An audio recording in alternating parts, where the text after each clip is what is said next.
bien, bonsoir, je suis ravi d'être avec vous ce mercredi 20 mai.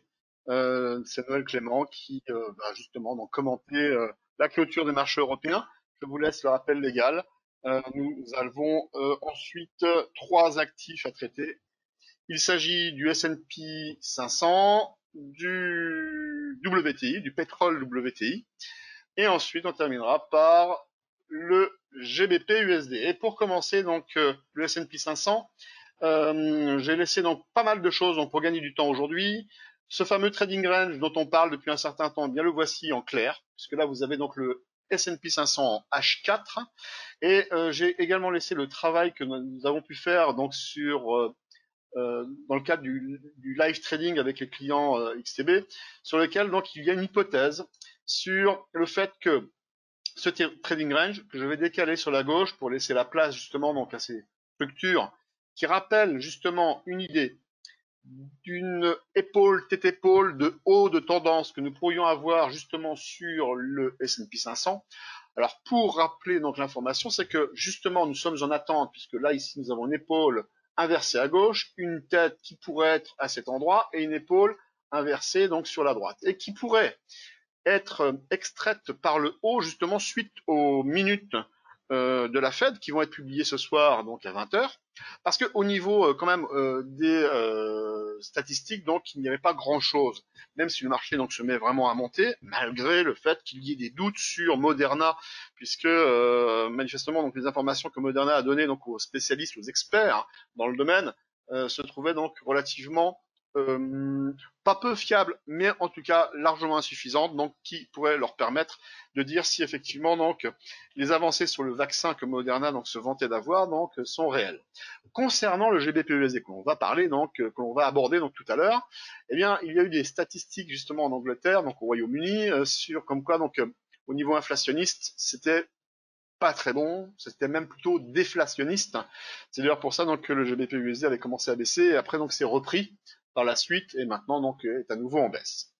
Et la dernière chose c'est concernant le pétrole où nous avons donc pour la deuxième semaine consécutive eh bien une baisse des stocks, hein, ce qui fait que ça dope normalement ça dope le pétrole. Or comme la dernière fois lorsque nous avions déjà eu des baisses de barils, justement de stock de barils, eh bien déjà à ce moment-là, ça n'avait pas réagi. Et donc on va voir justement le côté technique, c'est lui d'ailleurs qui prime, puisque sur ces événements fondamentaux, eh bien il y a un décalage parfois, donc ils sont pas au rendez-vous et peut prendre à contre-pied parfois les clients. Alors nous avons parlé justement des clôtures.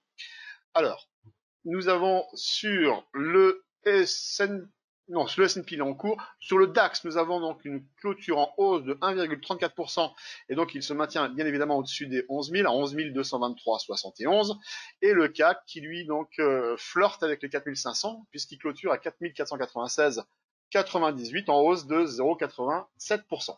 Donc pour revenir donc à ce que l'on disait, donc on va pas donc s'étendre énormément, mais l'idée première, c'est donc de rester à l'intérieur de ces trading range. Et donc, c'est-à-dire de jouer, comme j'avais pris donc l'expression, au ping-pong, c'est-à-dire que on vient sur la partie haute, on rachète la partie basse, on revend la partie haute, on rachète la partie basse, et là on est sur la partie haute.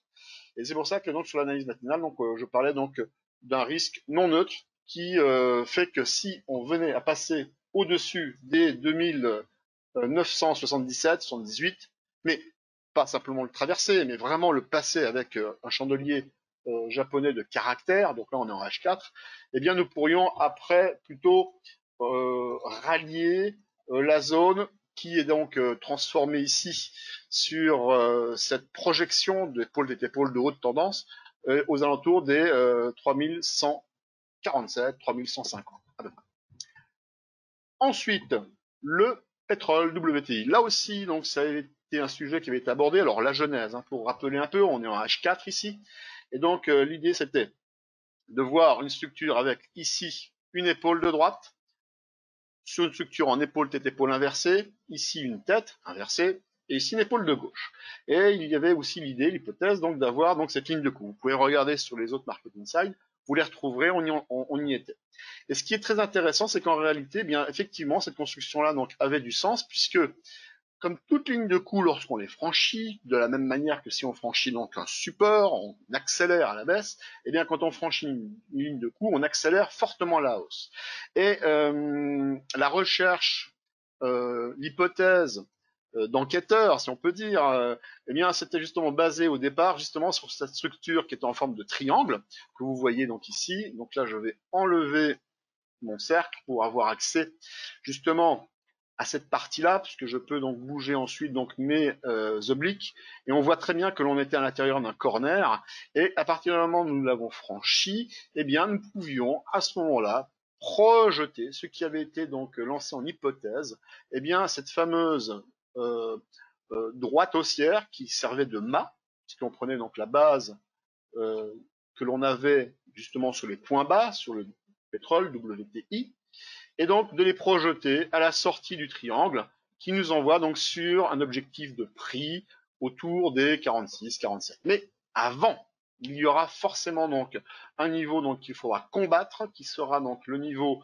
où nous avons eu ici le gap baissier qui a été créé donc le 9 mars, et donc vraisemblablement donc les 37, 39, 41 vont être vaillamment débattus. Donc l'hypothèse qui avait été lancée aussi avec le live trading, c'était donc de voir qu'en H4, nous avions donc des bandes Bollinger qui devaient avant tout se resserrer, puisqu'on avait créé une bulle Bollinger, mais on était arrivé justement sur une Bollinger supérieure horizontale, et à partir du moment où une bulle se referme, généralement nous avons à nouveau un resserrement des Bollinger, des BSUP avec la BB1, c'est pour ça qu'elle a été donc simulée ici avec ce trait orange, puisqu'on a la BB1 qui remonte très fortement, et par la suite donc une dérive latérale. Comme nous avons eu ici d'ailleurs sur les Bollinger, vous les voyez, donc elles étaient très très très resserrées, et voilà, ici en noir épais. Et donc à la suite de quoi, à partir du moment où nous avons donc cette concentration, cette baisse de volatilité, eh bien généralement la sortie donc est en attente justement d'un directionnel. Alors le directionnel aurait pu être aussi bien à la hausse que à la baisse, sauf que là nous avions quand même des signaux précurseurs qui étaient donc la moyenne mobile en orange que l'on voit donc ici, en plus épais, la moyenne mobile à 144 périodes, donc de Fibonacci, c'est celle que j'utilise, avec la moyenne mobile à 55 périodes, aussi qui fait partie de la suite de Fibonacci, et nous voyons donc que tout cet ensemble-là est haussier, même la moyenne mobile à 377 périodes, on l'a mesurée donc cet après-midi, et elle commence à légèrement passer haussière, elle arrête d'être baissière. Donc la suite c'est plutôt dérive, et après une reprise donc du directionnel, mais pas pour tout de suite. Après, pas pour tout de suite. Et on termine par le GBP-USD.